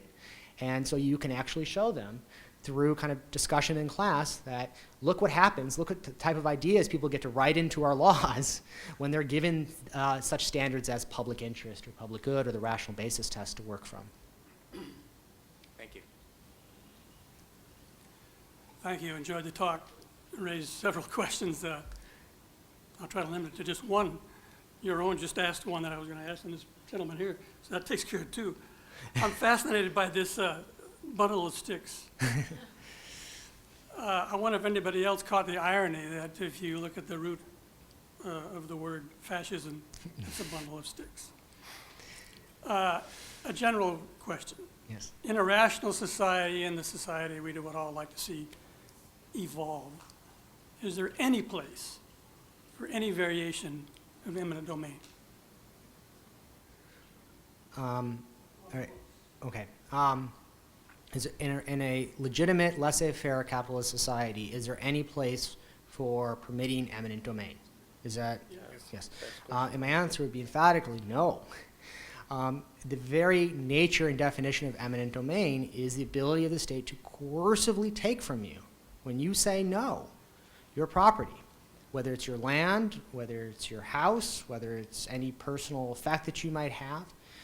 And the fact that it's limited by the requirement of the state to pay just compensation is just a limit that the founding fathers tacked on to eminent domain. It's not part of the eminent domain power itself. The eminent domain power is the ability of the sovereign to wipe out your property rights. And at root, I understand that some of the ideas about eminent domain is, well, we have to have eminent domain because the government has to be able to obtain land for military bases and things of that sort. But if your society is to the point where people rationally don't recognize that sometimes government has to build military bases in certain places and courthouses in certain places, and that people might want to, should consider selling, or at least someone might want to consider selling their home to go buy a better home and charge the government the price that the government should be willing to pay, then you're already at a level of philosophical breakdown in terms of the support of the government of a proper laissez-faire society, such that your issues and concerns are much broader than whether the government should have eminent domain power. Your issue or concerns are going to be that you're going to have already people supporting government coercion in all other areas, like whether trans fat should be acceptable or not, and things of that sort. So at heart, this goes down to it really reaches down to the level of you have to have that philosophical base as part of the culture that supports the government, that recognizes what does it mean to have a government, that we form governments to protect our individual rights, not to infringe them. In fact, that's the whole reason that we're moving, that they saw at the end of the medieval period. It's why I spent so much time on that, because they saw what it meant for government to be unleashed in a way that destroyed humans and their property. And so the whole point is to limit government to simply the protection of individual rights. And when it exercises eminent domain, it's destroying rights in principle. And then that will lead to greater destruction of other rights if they're not already destroyed already. And basically it's the question of, is it ever right to initiate force against another human being? I mean, this is one type of initiation of force, and the answer is no. It's never right to initiate force against another human being, period. Much better statement than me. Well, I had a quick comment first. Objectivism and Ayn Rand's philosophy, in my view, it's just purely based on pure, raw, mathematical logic. So in every issue, since I like math, I just like to boil it down to that very tiny crack in the syllogism, that fallacy that makes the whole thing crumble. So I have a couple of questions about a couple of different issues. Going back to the antitrust laws, I see the crack, in my view, in the fact that the law equates monopoly with the undermining of competition. But if you really think about it, the monopoly, the fear that the word monopoly instills is rising prices. When an industry has monopoly on something, they say that it's for the detriment of the consumer because of rising prices. So that's the very thing that would instigate competition. So they don't work together as they claim. Am I correct in thinking that? Well, as two responses, one methodological and one more substantive. As a methodological matter, I think that it's more important to think of objectivism inductively. And this is how Ayn Rand formulated and thought of objectivism. She looked at the world, she looked at the facts of what does it mean to be a man, to be a rational animal, to live with other men. The facts that humans can and have in the past used force. What does that do to the human mind? She immersed herself in the facts and induced from the facts the concepts and principles that she formulated as her philosophy of objectivism. Mm-hmm. So she didn't think of it from top down, from logic down, in that sense of linking up things logically as using the method of mathematics. She really induced it up from the ground. And I think that's a very important methodological difference, and that it's a key to understanding the types of insights that she ultimately made.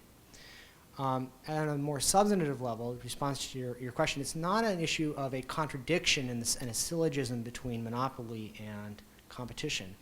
It's in what do you mean by using the term monopoly? It's how they've chosen to define that term. They use monopoly as a kind of fuzzy package deal of freely entered into contracts with people are exercising their rational judgment. They have the ability to walk away from the contract at any time, no matter what, regardless if the person has 90% market power or 2% market power. You always have the freedom to get up out of your chair and walk out of that room and not buy the product. And the power of the state to hold a gun against your head and to say, you will do what we want you to do.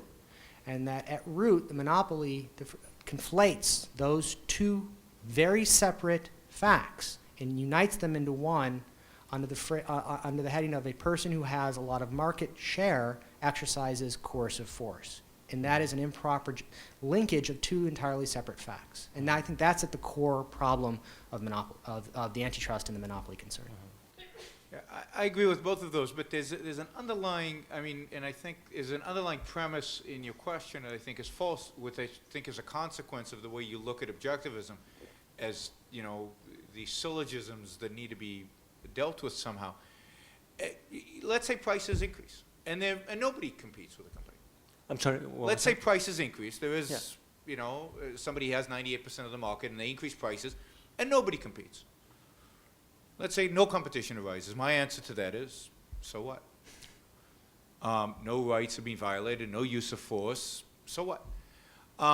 So I don't view it as, there's an implicit assumption there of some kind of social welfare in your statement. Right? We know competition is good because it drives down prices. Prices are good because lower prices are good because all of our standard of living will increase. So we need to construct things in a way that reduces prices, so we need competition, and therefore So my premise was still the good of society. Yes. Yeah, So underlying your premise is still the good of society rather than a property rights perspective, which results, we believe, in everybody productive being better off. But that is only a consequence, not the premise. So yes, you're right in a sense, monopolies, if they increase prices beyond a certain point, competition arises. But at some point it doesn't because there are fixed costs associated with competition. So they might increase prices above what economists so-called call perfect competition, which is in and of itself a myth. But still, those prices may Yeah. be better than it would if somebody else Well, would the try to do better it on thing the side. is Yeah. the better thing is that we protected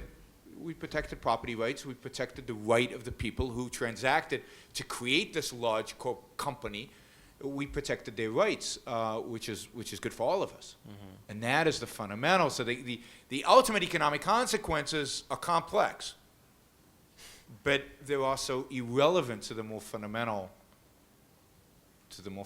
issue. So, do you see the underlying assumption you Yes. were making in the way you formulated the You question? just have to trust the system and No, the system works. And you can show that it works as well, but that you can't start with that. You can't start with not a trust good the for society. That's what all these bad guys are doing. Okay. Then my last question was another fallacy that I saw that was a little bit more obvious on the eminent domain, the definition of just compensation, because if there is a just compensation, there is no need for eminent domain, because just compensation in a free market is a compensation that both parties agree on, and then there is no need of eminent domain, because it's just compensation, the owner will agree to sell the property. Well, no, With but the whole point is that some people, the value of your home is $100,000, and the state comes around and says, well, I'll offer you 105. No, I don't. I want to live in my home. And so the idea of just compensation, by the way, is not part of eminent domain. That was an additional limitation that was attached onto it. Eminent domain is the power of the state to take your property. That's it. Exactly. That's why it's So absurd to say just No, compensation. let me give you another alternative to that. Let's say you offer me $95,000 for the home, and the government offers me $100,000, and I sell it to you for $95,000. So there is a just price, right? $95,000, and the government's offered me more, and I'm actually willing to transact with you on $95,000. So no, you can't do it that way, I see. right? a good If it's point. my property, I should be able to sell it for the market price, below market price. I should be able to do whatever I want Or with the property. to whoever you want, And to independently whoever I want. of And even price. if the government steps in and says, but you've agreed to that price. It's a just price, supposedly, because I say, but I don't like you. That's a good I point. have a right. Property means I have a right to say that. Thank you. Thank you for your talk. I really enjoyed it. So I'm sorry this isn't more of a substantive question, but it's a little bit more personal. But what advice do you have for those of us who are in law school or who are considering law school to sort of, I don't want to say survive, but to handle it with a little bit less frustration and perhaps what would you recommend for us objectivists who, who want to speak out, but, what would be the proper method, do you think, depending on what type of class, when the professor asks, sort of like underlying principle kind of questions where we're allowed to discuss, what our own views are on things? Okay, interesting question. I think that law school is fantastic for objectivists because for those who don't know, when you go to law school, the cliche is law school trains you to think like a lawyer. We don't train you about the law. You actually learn that after you go out after law school. Law school is about methodology, and the methodology of thinking like a lawyer is this process of differentiation and integration of what facts led to case holdings of the cases you're reading, and then how would you apply those principles to a new set of facts. So how would you identify the facts that are now essential in the application of that principle? So it's very similar. Thinking like a lawyer is very similar to thinking objectively. And I think that actually that this gives a lot of objectivists kind of a competitive advantage over their fellow students a lot of times in law school and in doing the type of legal analysis that we're expected to do. Your question about how should you handle yourself in a class is really pertains, I think the principles pertain generally to how you should handle yourself in any college class or any class you might attend. It's not your job, right, to educate the professor. It's your job to be the student, and you are not being objective if you use an opportunity where the professor has asked a question to try to convince the professor that he is wrong on a particular subject. Right? Now, it appears that you're in law school, so you know that in law school professors ask their students questions all the time, and what you can do when you're asked a question and you're asked what your opinion is, state it. It can have sometimes an amazing crystallizing effect to state rationally what is the solution to a problem. Don't state it in a way of wagging your finger, let me tell you, professor, how you're wrong. State it objectively. This is right or wrong, and this is why, X, Y, and Z. That very often completely washes away a lot of the, well, I feel it's this way, and a lot of the types of just statements by other students that you get. And the professors love it when students do that. I know that, I love it when I ask a student and they give coherent, intellectual responses to my answers. And I know I can keep going back to those students for those types of answers that get discussion going in the class as to what's right and wrong about the various legal decisions. And so if you take that approach, I think you'll find not only that your law school classes are enjoyable, but that your professors will like you, because they'll find that you actually will be moving the class discussion forward, and you'll be contributing to the educational enterprise. Thank you. And you'll have a positive impact on other students. I mean, other students are listening. Maybe the professor is beyond reach at some level, but the students are not. The better students are listening. If you're making a rational, coherent comment, they're going to be intrigued, particularly if it's something, which I've never heard of. This is a new approach or a new way of looking at an issue. Mm-hmm.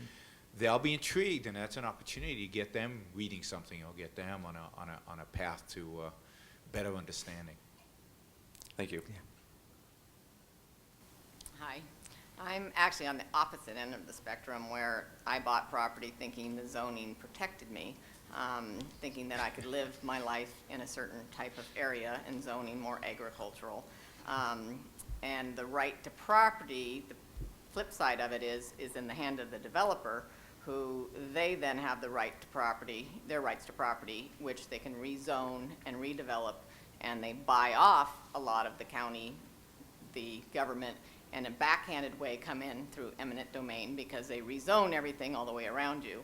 And then you are now in a place that you did not buy, and the zoning that you thought protected you is now being changed. And so you're being pushed out basically through government, because it's being bought off through the developer and through money. And there's no way to protect yourself.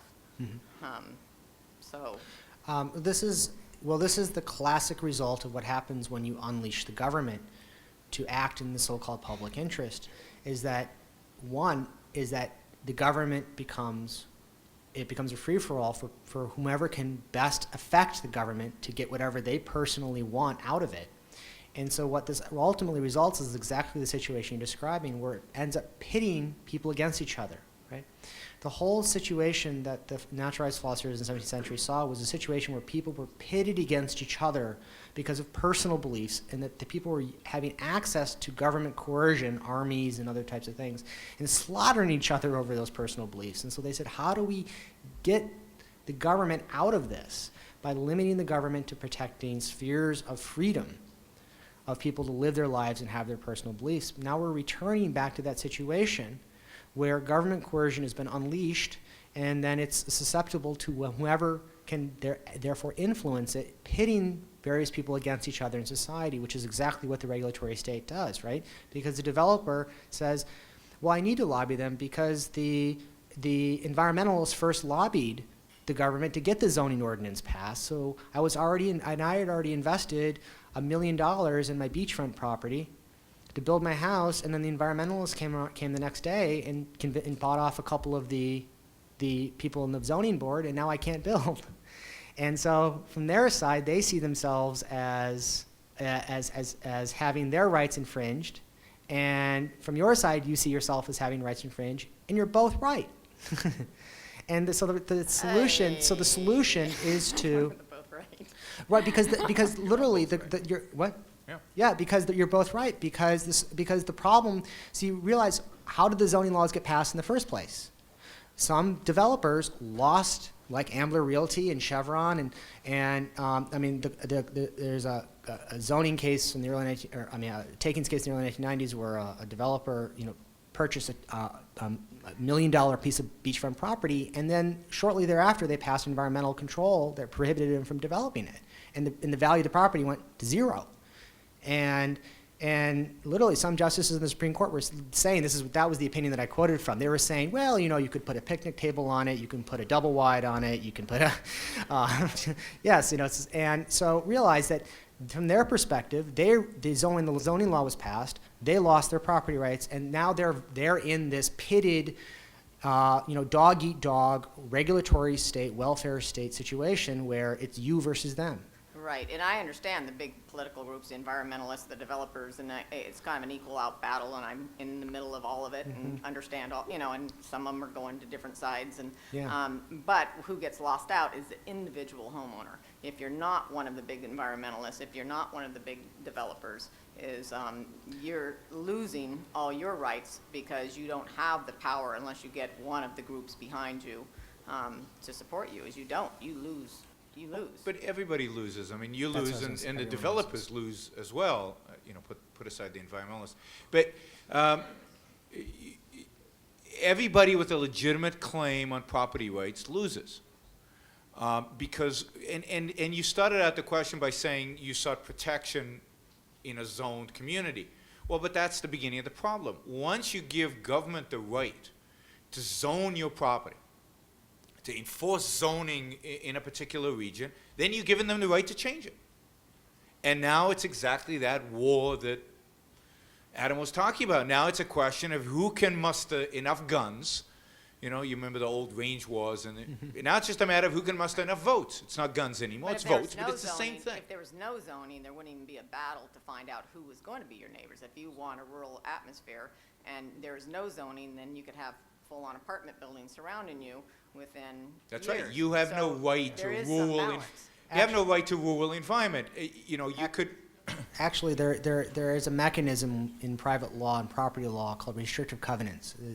And that's what people used actually before zoning to create single-use communities like, single-family homes or agriculture. And there's been lots of studies that show that these were functioning exactly the way you would expect them to function, in that uses, industrial uses, commercial uses, were distinct from each other for both rational reasons and for property rights reasons. People don't want to live next to a smoky factory. So the factory owners put their factories way out in the areas where they weren't going to necessarily pollute the homeowners and things of that sort. And the problem is that the progressives won, and so they got to write the history books of how everything was falling apart in the 19th century, and pollution was rampant, and overcrowding was rampant, and all this stuff. And that's actually not what was going on. Yeah, but in spite of that, you don't have a right not to live next to an apartment complex. So your right on your property. For the same does reason you not- don't want to live next to a porn shop or something else. They But actually have your those right things. on your property does not impose an obligation on somebody else's property. They have a right to their property. And if they want to put a pawn shop on their property, you have a right to move, but you don't have a right to impose on them the lifestyle that you would like. If you want that, then go to one of these communities where there are, one of these, what did you call it? Single-use communities. Covenant. Covenant Common communities, single-use common communities, and that's fine. But But even then, what if at the rim of these communities, industry starts? Well, I mean, it's unlikely because it doesn't make sense for the industry to position themselves. But that's not the point. But The giving- point is that okay. property rights, if you want property rights mean that you get to use your property any way you want to do it. But you don't get to impose on other people how they should use their property. Yeah, but I understand. I agree that I should have my own property rights to do it, but within some respect to the surrounding neighbors. I don't think I have the right to absolutely infringe, just like if you're a neighbor in an apartment building, if you have a rock band that's going, That's all right. hours of the You don't- night. I don't feel like cigarette smoking. You don't have the right to impose somebody else's lung cancer. You can smoke all you want, but don't put your smoke in my face, and so I believe you have the right to your own property, but I don't believe you have the right as a property owner to infringe, like within reason, what you do on your property, but not. Absolutely. As long as you don't violate Concerts. somebody else, you can't violate somebody else's rights. You can't pour your dump, your Exactly. garbage onto Exactly. somebody. But that's an infringement on their property rights. But them building a pawn shop next door does not infringe on your property rights. Well, the traffic and, maybe it'd help. it. Unless you own the road. I Well, mean, if you own the road, then fine, The- buy the the- road, and then you can restrict traffic. The common law actually, the property, I mean, what you identified as is called nuisance in the law, which is the interference with someone else's right to use their property. But the problem with your pawn shop example, right, is that how does that interfere with your use of your property? It's not the same thing as someone putting smoke over your property day in, day out, nonstop. That would be considered a nuisance, and you could sue for that because that interferes with what the law deemed to be your reasonable use and enjoyment of your property. But if you expand that out, what is interference with use and enjoyment to include things like pawn shops and people smoking cigarettes on their own property and things of that sort, then you've made it unlimited, and you have actually opened the door for the government to step in and say, well, people can already sue to stop other people from putting up pawn shops. We're just going to replicate that in zoning. And here I think this is really significant because Justice Sutherland actually relied upon nuisance doctrine to justify zoning. One of the ways that he justified zoning in this cost-benefit comparison that he did was by saying, oh, and by the way, these types of restrictions already happen all the time through nuisance, where people sue to stop other people. He had this phrase, a pig in the parlor is unacceptable, but the pig in a barn is fine. Well, and you can sue if the pig's in your parlor, so why can't the government, why can't the local authorities adopt a zoning regime to prevent the pig from going in the parlor in the first place? And under that theory, he's expanded out the notion of what does it mean to interfere with the use of your properties such that it makes it possible to have active government regulation that's unbound. There's no limit to it. And that's the ultimate premise that we have to question. And I think that Dr. Brooke was right to identify that the problem comes from that you moved there expecting to be protected by zoning. To a certain extent. But you can't, but there's no such thing as protected by zoning to a certain extent. Because once you accept that, you also have to accept that the government can zone out or rechange the zoning or change regulations as much as it wants to. In principle, do because- anyway. Exactly. So you had no legitimate basis to expect to be Right. protected But I even guess to a it's certain because extent by the zoning. reason the balance it goes unbalanced, because what happens is the people with the money and the power are the ones who get the rezoning with the developers, and they're the ones who are crawling and getting the money in their pockets and doing the majority of the rezoning. Well, if that was true, then there would be a lot more development today than there Yes. is. Unfortunately, there's not, which shows that perhaps it's not exactly true. And it's not an issue, again, it's an issue of once you grant the government the authority to violate property rights, they're going to violate them. And how that actually comes to be depends on the particular political forces at play. You could imagine there are certainly places in California where developers have zero political power, where environmentalists have all the political power and no development happens. So once you give up the principle of property rights, it's a free fall. And sometimes money will win out. Sometimes bribing the city councilman will win out. Sometimes it's the environmentalists winning out. Sometimes it's the anti-poverty groups who want low-income housing right next door to you, because why should low-income housing people be restricted from nice neighborhoods like Irvine? There are lots of, it becomes just who has more pull. Yeah. Yeah. Who can claim I'm speaking in the public interest? And that's why we're advocates for the separation of economics from government, from the state. Don't give that power to politicians. Once you give that power to politicians, then again, it's at the whim of whatever pressure group has the power at that particular moment. Right. Okay. Okay, mine is regarding intellectual property. I happen to be an inventor, and I'm an advocate for our patent system. And by the way, I read Atlas Shrugged first when Atlas was a very young boy and the world was the size of basketball. But anyway, and I've read it many, many times since. But effectively, the story of Atlas Shrugged was the masses, the collectives, taking over the intellectual property, the genius of the creators of these things. Well, we're in a situation like that now. The Supreme Court, the KSR, if you're familiar with it, decided what obviousness is. Anything is obvious now, and therefore it must have therefore been obvious when it was invented and no one else knew the same thing.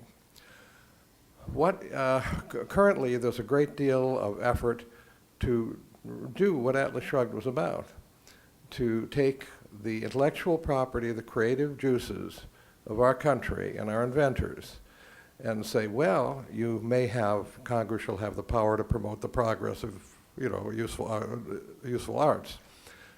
But the difficulty is that they are now in process of taking it away and really working very hard at it. I've been fighting this for about 15 years. We were quite successful up to 1999. Now we have a new crew. You made a statement a moment ago, and you said, if you give up the rights to intellectual property, then you're lost. Well, intellectual property is the right to exclude power, and therefore, how do we avoid giving up that right when it is being promoted so greatly in Congress? Maybe this should be offline, I don't know. Yeah, well, no, I'm just trying to, there were a lot of aspects to your question. Can you restate your question? How do you protect intellectual property? How do we avoid having, on constitutional grounds, I need someone who knows something about constitutionality. How do we fight for intellectual property rights today? Okay, all right, thank you. Anyway. Yes, all right. Actually, patent law is the area of my actual specialty. Patent law and property. Those are my two core courses that I teach every year, patent law and property. And I actually do most of my scholarship in patent law, showing how patent law is actually very much a property right. Patents are property rights. Mm-hmm. There's some details with your question I would just disagree with. I mean, how you framed the recent decision and the KSR decision by the U.S. Supreme Court. Well, I have some points, and I think I would... It's not that. It was not saying that everything is obvious. Okay, we have a contract we actually have a contract with the government. We disclosed, they protect. Sir, hold on one second. I appreciate. Please don't ask for legal advice, and also, please. There's some people still waiting to ask questions. So, if you could just let me ask your question, and then maybe we can get to some of the other questioners. I'd really appreciate it. All right. So the best way. Today, intellectual property is under attack. I certainly agree with that. It's quite actually protected quite well in our laws. And copyright and patent law and trade secrets and trademarks and other types of intellectual property are protected quite well. There are some problems, just as there's problems with other aspects of our laws. But I'm, as a scholar who specializes and teaches this subject, I'm quite happy with kind of the core areas. There's some problems, and I talk about those in my scholarship at times, but that the core concepts are important. I think that some of the problems with the intellectual property actually are in the way that they are defined as property rights. That originally patents were not framed as simply just the right to exclude. That this is actually a result of the progressives' redefinition of property, which flowed from the redefinition of property, of tangible property. When the progressives redefined property as a set of social relationships, the question was immediately presented to the progressives, well, doesn't this then not distinguish, then why have property at all? All legal relationships involve social relationships. Torts, where people injure each other, contracts. So what makes property different from other types of social relationships that the law defines through other legal regimes, like contracts and torts? And the response by the progressives was ultimately that there is one right, social right within property that distinguishes it from torts and contracts, and that is the right to exclude. And so tangible property, property in land and property in personal property, came to be defined essentially as the right to exclude, with all of these other sticks within that right rearrangeable and malleable given whatever policy that the government was promoting at a particular point in time. Ultimately, that same definition was extended to intellectual property. And intellectual property and patents were ultimately defined similar to how land was now being defined as simply protecting the right to exclude. And then the long-term implications of this is that people begin to attack intellectual property, and they have a basis to attack it because it's been emptied of any content. And the rights of use, the rights of disposal, the classic property rights, the rights that what it means to maintain and support your right to life and your right to liberty with your right to property have been eliminated.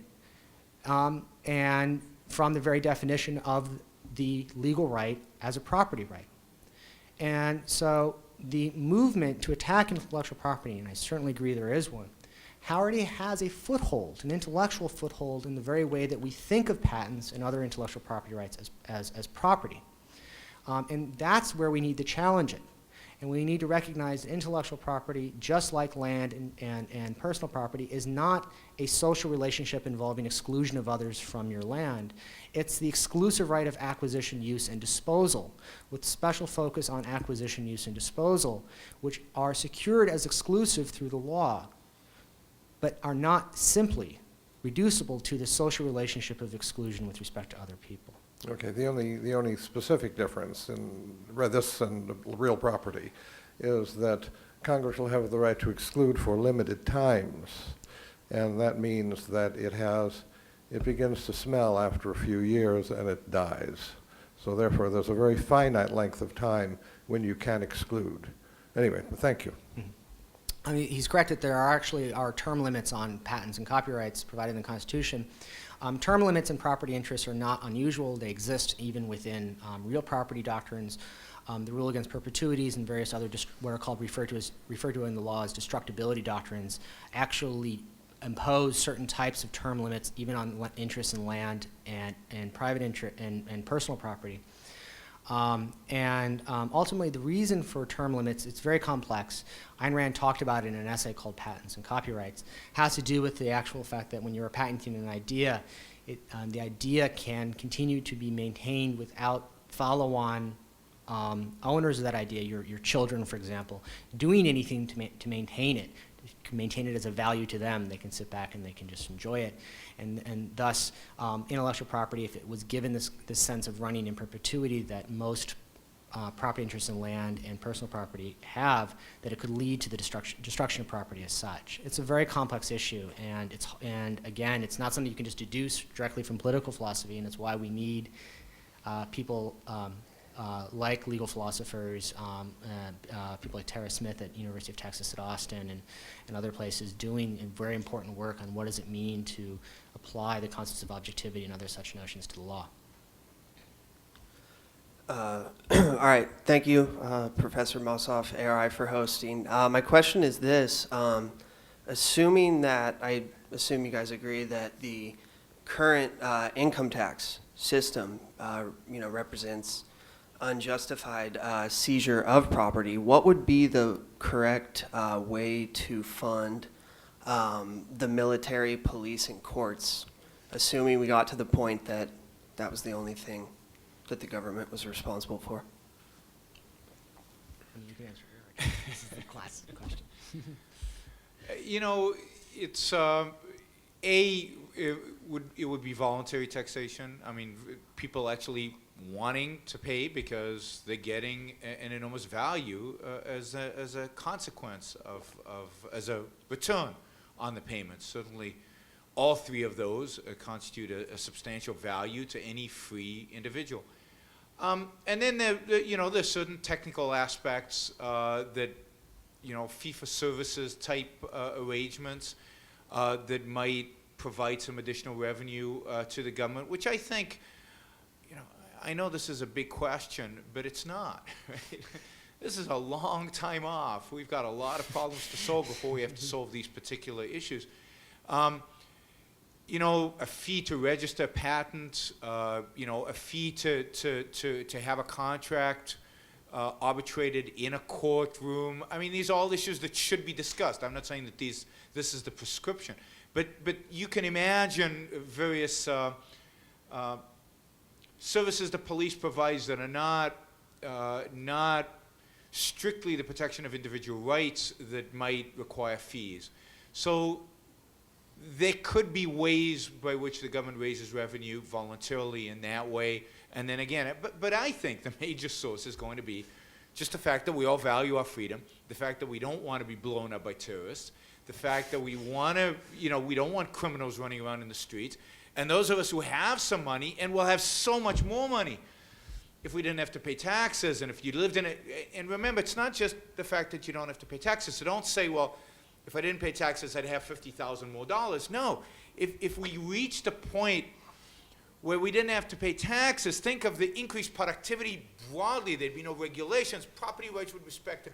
Think of just the whole nature of society that would exist. It wouldn't be an additional 50, it would be an additional 500,000. I mean, your quality and standard of life would be so much higher.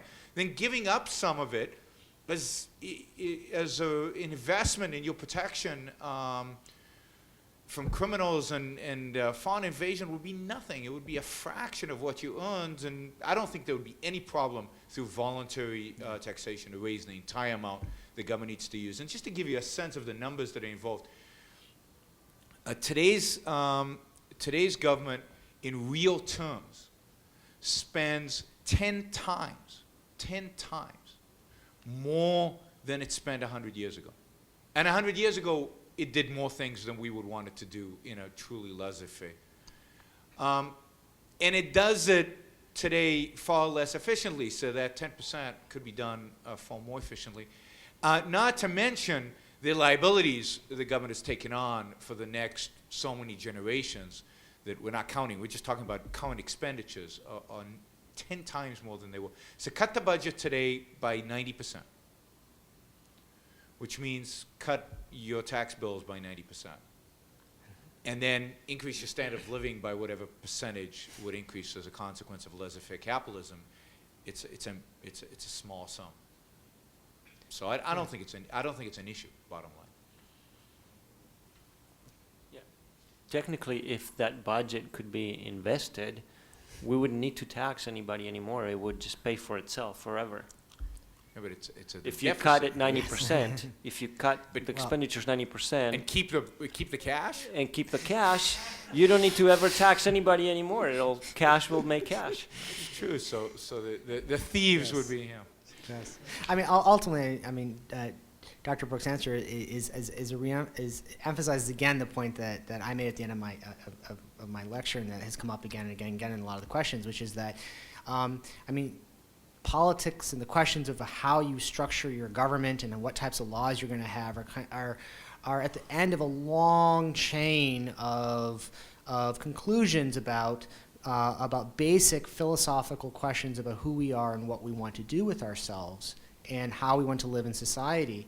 And if you have a laissez-faire society, that would be, you're presupposing then a massive philosophical change in our culture in which people would view paying the government voluntarily for the protection services that it provides to us as something analogous to you paying for any other type of service that we obtain today. Whether it's, for, I pay someone to install, an invisible fence so I can keep my dog in. I don't think twice about doing that. Or if I pay someone to install a burglar alarm on my door, I don't think twice about doing that. It's something that I've decided to do. And in a society in which people recognize that the protection of individual rights, the protection of property are fundamental foundations to the security of human life as such, recognizing all the philosophical principles that are presupposed by that observation, then they will be freely and willing to pay for the services that the government provides. Wouldn't that kind of be utopic? Because, let the other guy pay. that's a reaffirmation of what I just said, because that attitude is not a rational attitude. Because if you say let the other guy pay, then you have two problems with that. One is now that you are trying to get something unearned. You're trying to get a benefit for which you have not paid for, so you're not being honest with yourself. You're not practicing a virtuous life in which you recognize that values have to be created, and if you want to obtain a value from someone else, you need to exchange with them freely. You need to trade with them and pay them for that value. You can't just take it. And the second way in which that would be an irrational judgment is that as with all claims, you have to be able to universalize it and to say, well, what I apply to myself, I can't exclude from other people. I have to permit them to do it too. And if everyone did that, everyone thought that way, the society would collapse. Emphasizing again that a basic understanding of what does it mean to live a rational, proper moral life is the fundamental presupposition of having any free society. These are going to be the last two questions. Yeah. First question pertains specifically to the role of government, the most moral, justifiable role, use of force to defend rights, life, property, everything. Why is it that you can't use non-government agencies to defend those rights? Private police force, private everything, instead of, well, everything's been reduced except we still need this little sliver of government. Why is Rothbard wrong? And secondly, and this is completely tangential, what do you guys think of the Federal Reserve? I don't think they're that tangential. Why don't you take this one? All right, fine. Well, returning again to the basic issue raised by the prior questioner, the essence of forming a government is the rational recognition that force needs to be banned from human life, and that therefore you are delegating to the government, to an institution, to use force to defend the sphere of freedom that you need in order to live your life the way you choose to live it. This means placing the use of force under objective control in society, meaning in an institution that's objectively defined by limits and processes, substantive limits defined by individual rights, that force is to be used as only in the defense of individual rights, and by processes that makes it clear that is the substantive limit that's being imposed through such things as the procedures of the courts and the processes of the Fourth Amendment for example, police needing to get search warrants and things of that sort in order to enter your home. That this is what does it mean and this is what Ayn Rand meant, that individual rights bring the society under government under moral control and limits. And if you want to have independent police forces, then you are relinquishing that one requirement of objectivity, of objectively limited controls. Because you can say, well, my police force will respect individual rights, and the other police force will respect individual rights. But how do you ensure that the police forces actually act in that way? And what happens when disputes arise between the police forces, which is going to happen? I mean, in any society, there's going to be disputes, honest disputes. There are most of law. Actually, people tend to think of law in terms of criminal law, but the majority of law is actually things like contract, and where you have people who have an honest dispute between them. They're not two evil people. They're both good people. They both interpret a contract differently. What happens in the same situation with your police forces when they have interpreted a situation differently, and one decides to use force, which the other decides to be the initiation of force? Well, the other side now has to act on its judgment. That's the initiation of force, and has to respond by defending the force. And what you now are reducing back to is anarchy and open warfare in the streets between different institutions that are not limited in any way that is reachable by all citizens of the society. Federal Reserve, Let me just say, I mean, one of the problems with Rothbard is that force is viewed as just one of the good, right? There's bread, there's chairs, there's this other stuff, and then there's force. And let's have competition, and let's, you know, for the services providing protection against force. And the point that Ayn Rand makes is that force is fundamentally different than everything else, because force is the antithesis of everything else. Force is the destroyer of human life and all those other market activities that we so like. Force is the antithesis of that. It's not up as a consequence for just competition. You need that objective authority. You need that objective standard as the arbiter.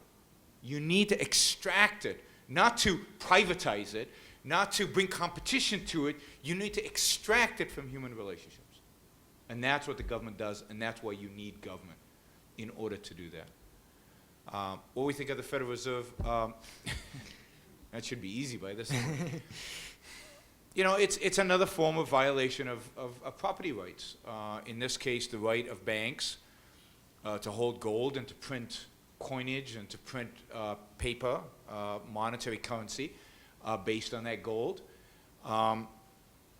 It's a monopoly, you know, a forced monopoly using coercive force to force us to accept a particular currency and particular interest rates and whatever else the Federal Reserve decides to impose upon us.